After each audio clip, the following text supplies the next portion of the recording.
I had access to the Rivals 2 early alpha, and the most common question I got while streaming, besides, is it good, was, how does Fleet work?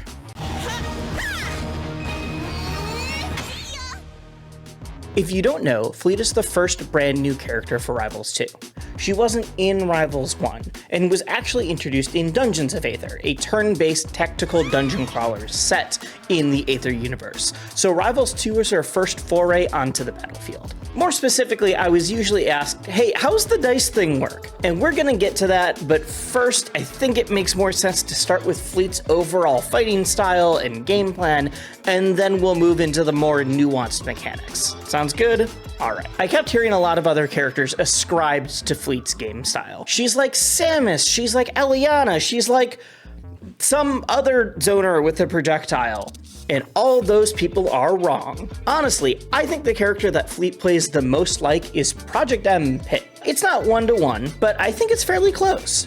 She's a zoner, but she wants to still scrap and get into her opponent's face sometimes. She's trying to use her projectiles to get the kills or the kill setups, not to start combos, with the exception of her side special, but oh, don't worry, we'll get to that one.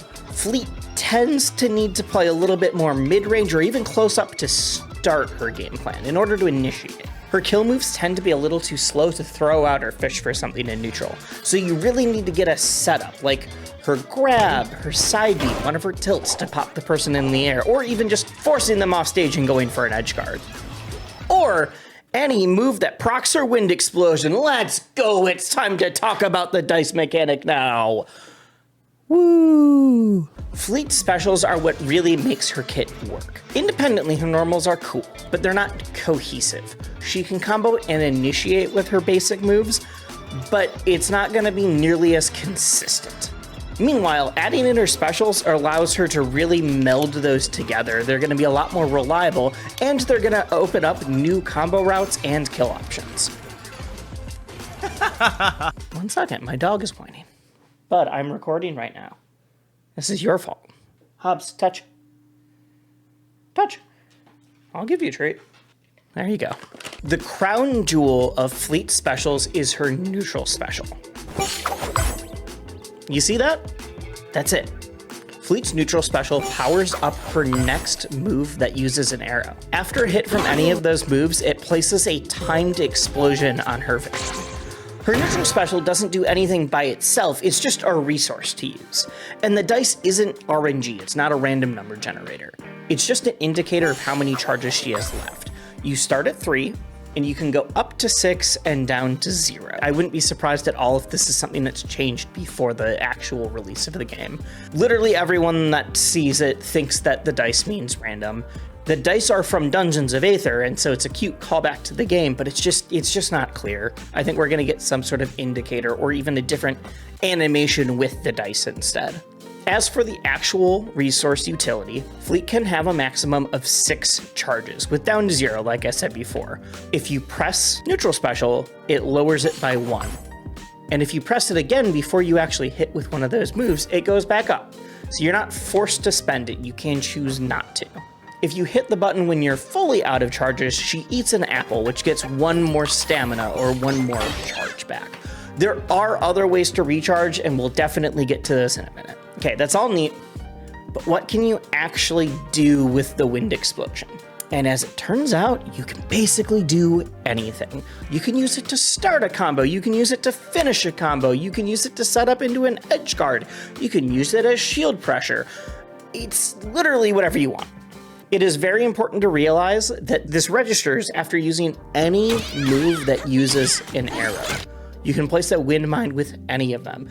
So there's obvious ones like her smash attacks, but also some of her throws, and her jab 3, and her down special, and her ledge get up attack, and just literally any move that uses an arrow. I'm not joking. I will make note, if you hit your opponent with this and they come and hit you back, it does transfer.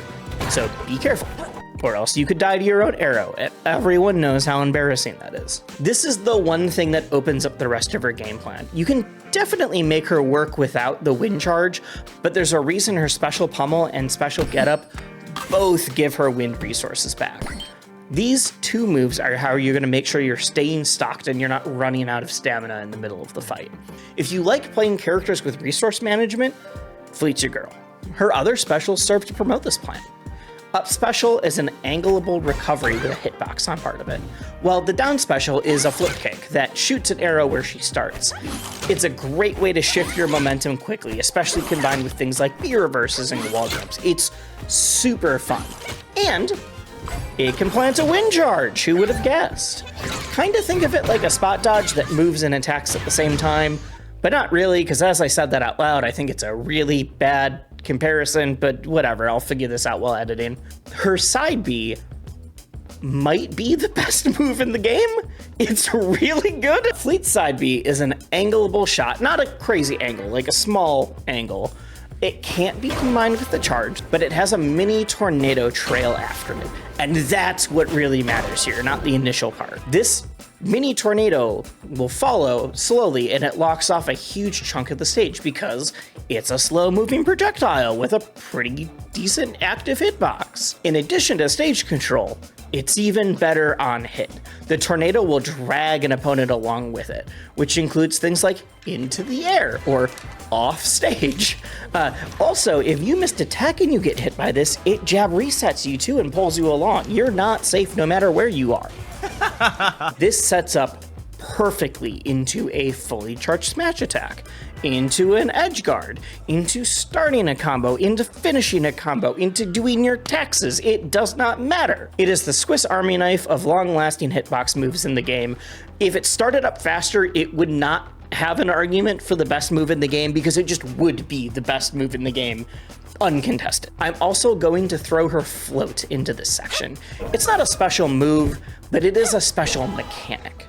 Fleet has a float, where if she holds down and the jump button, she can reposition in the air horizontally for a little bit of time before she starts falling again. Actually, more accurately, she can reposition in the air for a little bit of time while she slowly falls and then starts having a lot more gravity. This float doesn't speed up any of her moves. It's not long enough to combo out of it multiple times, so it's not like Palm or Peach from Melee or Mewtwo from PM in that regard. It's actually the most similar to PM Ganon's float if you're familiar with that. It's a tool used to set up edge guards or as a positional tool or as like a small timing mix-up, but it's not going to be like, you're not going to float into 5 aerials. That's not what your game plan is. It is very fun to use with momentum shenanigans as you do things like edge cancel into the float.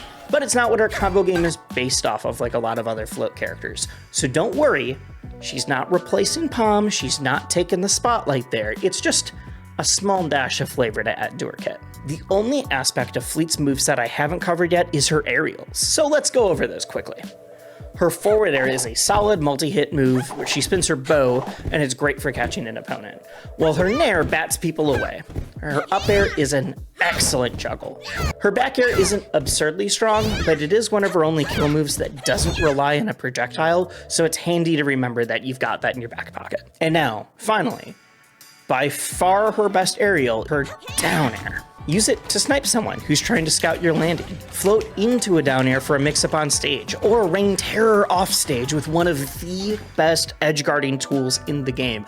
And combined with that float off stage, oh, you'd better hope they've learned how to wall tech or just aren't too far away from the wall because they're just dead to rights anyways, no matter what they do at that point. In fact, that's one of your biggest win conditions.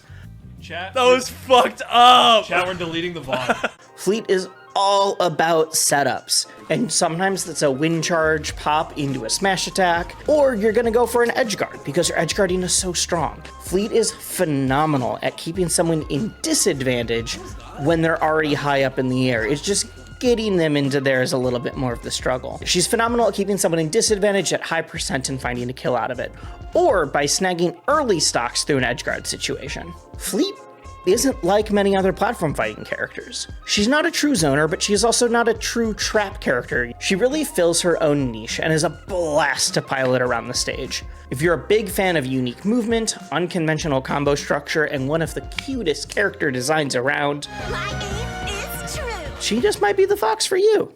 Thank you for checking this out. It always means the world to me. If you want to support the channel, you can become a member now. This gets you access to stuff like behind the scenes footage, cut thumbnails, script drafts, emotes to use while I'm live, and a bunch more, but really it's a way for folks to support me directly while I'm trying to make some cool stuff. If you liked this, or just want to hear more about my thoughts on the entire game, I also have that video to check out right here.